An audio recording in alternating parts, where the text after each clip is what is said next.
Who is that funny little man toiling up the hill? No, it can't be. Can it? Could the legends about rainbows and gold be true? Suddenly, Sir Walter Elliot is determined to find out. This short story is a bit of Irish fun, featuring Persuasion's oh-so-snobbish baronet. Sir Walter and the Leprechaun by Laura Hile, as read by the author. Audio copyright 2024. All frights reserved. It was a dark and stormy night, and for once Sir Walter Elliot was thankful to have no invitation to go out. He and his daughter Elizabeth remained at home, and when she gave up waiting for callers and retired, Sir Walter decided to do a little reading.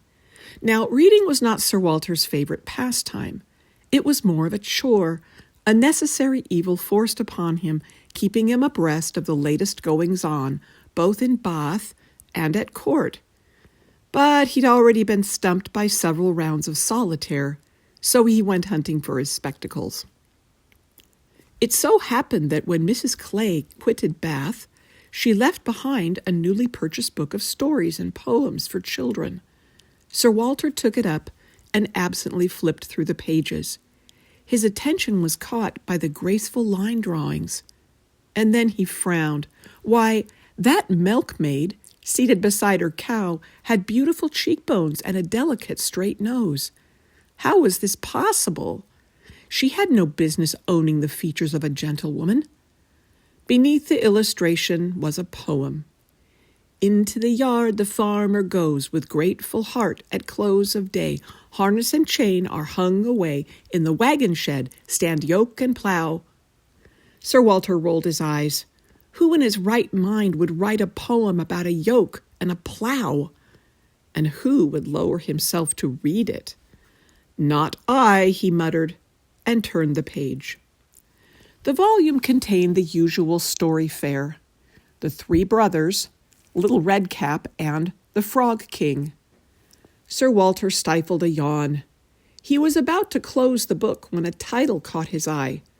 Clever Tom and the Leprechaun. Sir Walter's brows went up. Why, this was an Irish story.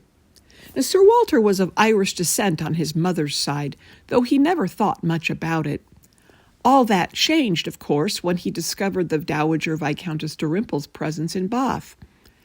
Perhaps being well-versed in Irish folklore would stand him in good stead. Yes, and all the more since tomorrow was St. Patrick's Day. He began to read. Tom was just turned on 29 when he met with the following adventure, and he was as clever, clean, right, good-looking a boy as any in the whole county Kildare. Well then, since Tom was clever, clean, and good-looking, this story might just be worth his time. Sir Walter continued reading, and he became so engrossed that when he retired to his bedchamber, he took the book along. The following morning dawned bright and clear with all the delightful promises of spring. Sunshine, a light warm breeze, and only a hint of a shower. Sir Walter Elliot, however, remained under a cloud. He made his way along St. Peter Street with downcast eyes, bound to do business in the center of the city. How he longed for the splendid, well-sprung carriage he'd had in Kellynch. How unfair it was that he, a baronet by birth, must walk. Wasn't it enough that he must visit the jeweler himself? For a link in his watch chain needed repair, and he did not trust the Bath servants. Money. It all came down to money, or rather the lack thereof. Sir Walter sighed some more. It was early enough for business, but too early for promenading. No one Sir Walter knew would be walking about at this hour, only tradespeople and such. Sir Walter shook his head over this. What a pity that the gentry must share these beautiful avenues with people of no consequence. Why, Bath was entirely too good for them. Thus Sir Walter made his way along the street, but slowly, as became his dignity. Since there was nothing else to see, he studied the pattern of the flagway. It was perhaps because of this that he noticed the shoe. It was a beautifully crafted pump of cordovan leather, rather old-fashioned, with a buckle that shone in the sunshine. If Sir Walter didn't know any better, he'd say that buckle was made of gold, which, of course, was ridiculous. The shoe's wearer overtook Sir Walter and went ahead. Sir Walter compressed his lips. The bourgeoisie were always in such a hurry. And what an awkward gait this man had. Step thump, step thump, step thump. And then Sir Walter realized what he was seeing. Why, the fellow had a peg leg. This was why he'd noticed only one shoe. Agog with curiosity, Sir Walter continued to stare. The person was extremely short, and he had bowed legs. In fact, he walked with a rolling gait like a sailor, or so it seemed to Sir Walter. But this man was no sailor, for he was nattily attired. He wore a red coat, very nicely tailored, and an enormous cocked hat. Under one arm he hefted a large jug. Sir Walter's heart began to hammer. The red-coated fellow crossed the street, heading away from the city center, uphill. Sir Walter went scurrying after him. The story about Clever Tom had opened his eyes to a few things. For starters, he knew that one must never take one's eyes from a leprechaun, or else he would disappear. For that was what this fellow was, sure enough, a leprechaun. The man turned, and Sir Walter caught a glimpse of his face. He had a neatly trimmed gray beard and a pointed nose. His coat had a double row of gold buttons that glinted in the sunshine, and he wore a striped wool muffler round his neck. This so exactly matched the drawing in the book that Sir Walter nearly crowed with glee. And then he recalled something else. There'd been a rainbow in the sky when he'd stepped out of his house. He'd thought nothing of it then, but now its significance loomed large. This leprechaun had a hoard of gold hidden nearby. At the end of the rainbow, if tales were true. His errand forgotten, Sir Walter broke into a trot. It wouldn't hurt to follow, would it? Up the hill the leprechaun climbed, with Sir Walter hard on his heels. The pair even passed by Sir William's house on Camden Place. Elizabeth must have seen them coming, for she came out the front door and called. Sir Walter ignored her and kept going, for he now realized where the red-coated leprechaun was heading. Balsam Park. He hadn't a moment to lose, for the McGilvery estate was extensive. It was an excellent place to bury a pot of gold, but he'd only find it if he didn't lag behind. Though he was puffing like a bellows and very red in the face, Sir Walter was determined to keep pace. Pym muttered as he went along. The Admiral must have scrumpy for the workmen.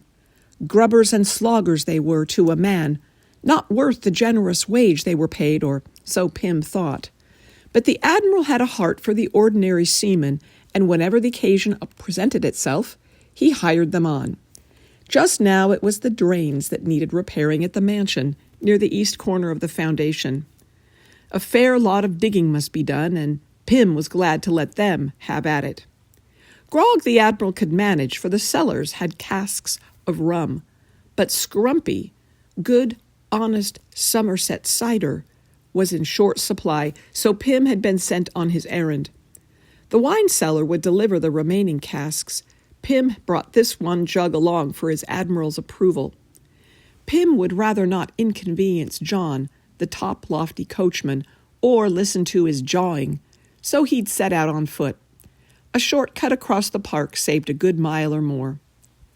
Pym glanced up. The sky was rapidly darkening. A gust of wind tugged at his hat. So much for the tropical weather. It now looked like a monsoon was about to hit. Several hundred yards and he'd be out of this, and a very good thing it was, for Pym had worn his in-house clothes, all the more to swagger it over the workmen, if the truth were known. It would be a shame to get a soaking, for his coat had a velvet collar. A flash and roll of thunder confirmed his suspicions. Pym redoubled his pace and reached the Balsam mansion as the rain began to fall. He found the service door and went in.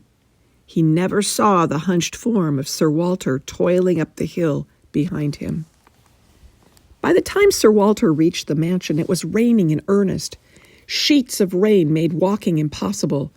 Rills of water streamed from his hat and filled his shoes. His fine stockings and bisque-colored breeches were a sad sight. But for once, Sir Walter did not care about his clothes. Gold lust was on him now. Greed brought a gleam to his eyes and a twist to his smile. So the leprechaun had disappeared. That meant the hoard of gold was nearby. Buried, no doubt. Sir Walter now realized that he brought no shovel, nor did he own such a tool. No matter, he would find the spot where the treasure was buried, and then, like clever Tom, he would mark it and return. And then, most unfortunately, Sir Walter fell headlong onto the lawn. He sat up, rubbing his elbow. He'd tripped over the long handle of a shovel. A shovel? And there was more. Piles of dirt, very fresh, were all around. An enormous hole lay before him. Sir Walter crawled forward on his hands and knees. Grasping the turf for support, he leaned over to have a look inside. It was raining something awful, and he could not see very well. His hat tumbled into the hole. Sir Walter blinked and wiped his eyes. And then he began to grin, for there, at the very bottom, beside his muddy hat, was a glint of gold. He'd found the leprechaun's treasure. With renewed strength, Sir Walter Elliot reached for the shovel. He'd dig until he dropped, until calluses covered his hands. For his troubles were over. He was a wealthy man. Now, leprechauns are tricksy creatures, and their gold is not free for the taking. After what seemed like hours, Sir Walter finally admitted defeat. The gold fever had died away, and in its place was gnawing hunger and misery. Sir Walter was covered with mud, and his fingers and toes were numb from cold. The only gold he'd found in that hole was a watch chain. It was better than nothing, he supposed. When he was able, he heaved himself out of the hole and sat on the turf. Rain continued to fall. Sir Walter shook his head to clear it.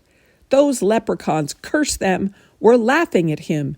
He could hear them, laughing and singing with bold, lusty voices. The scent of cooking reached his nostrils.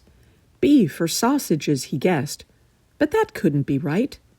He glanced over his shoulder at the massive stone mansion. The draperies were drawn. There was no party inside. However, down the hill to the left were outbuildings.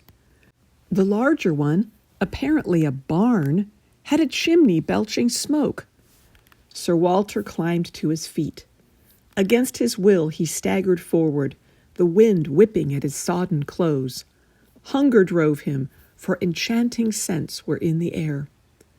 As he drew near to the barn, a door came open, and two fellows, just as muddy and disheveled as he, peered out. "Ahoy there, mate!" one of them called. "Make sail! Grub's on!" "Grub?" repeated Sir Walter. "Irish bacon and cabbage," said the other, "with colcannon." "Cabbage?" faltered Sir Walter. Goodness, did people actually eat cabbage? But strong hands grasped his arms and drew him into the barn's warm interior. A burly fellow with a bristling beard thrust out his hand. Over the laughter and singing he shouted, "Who be ye, mate? Where ye from?" He thrust a tankard into Sir Walter's free hand. "Scrumpy," he said. "First rate. Just came in. Trust the Admiral to treat us right proper." Sir Walter stared at the golden liquid and then took a tentative swallow. The brew was strong. His eyes began to water. "I'm Walter," he said meekly, "from, Kellynch." "Hey, mates, here be a new fellow. Walter, served aboard the Kellynch." Behind his hand he added, "Beats me what they name ships nowadays. Must be French." "Or Dutch, or maybe Portuguese," suggested someone else. A round-faced man in a leather apron came rolling up. "Didn't you hear the Admiral's call to leave off, Walter?" he shouted kindly. His calloused hand twitched at Sir Walter's ruined silk waistcoat. "Nice goods. Name's Siddons." The man's head was perfectly bald, and he had a gold ring in one ear. However, Siddons held out a tin plate filled with meat, mashed potatoes, and pale cooked leaves. "Cabbage?" Sir Walter took the plate. "Come sit a spell and warm yourselves," Siddons said. He gestured to a rude wooden bench. Sir Walter sat. Several hours later, warmed and filled, and with a gold coin in his pocket from McGilvery, who came through to pay his workers for their toil, Sir Walter staggered home. His daughter Elizabeth was revolted at the state of his clothes and hair and hands. It took a long time for Sir Walter to answer her questions.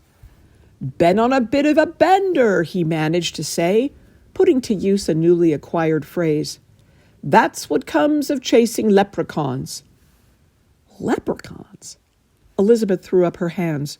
"And did the leprechauns take your waistcoat and neckcloth?" "Nope." Sir Walter rocked back on his heels. "Siddons did. Siddons," he added, "was master-at-arms on the Scoville. He has an earring, but now he digs ditches for the Admiral." Elizabeth just stared.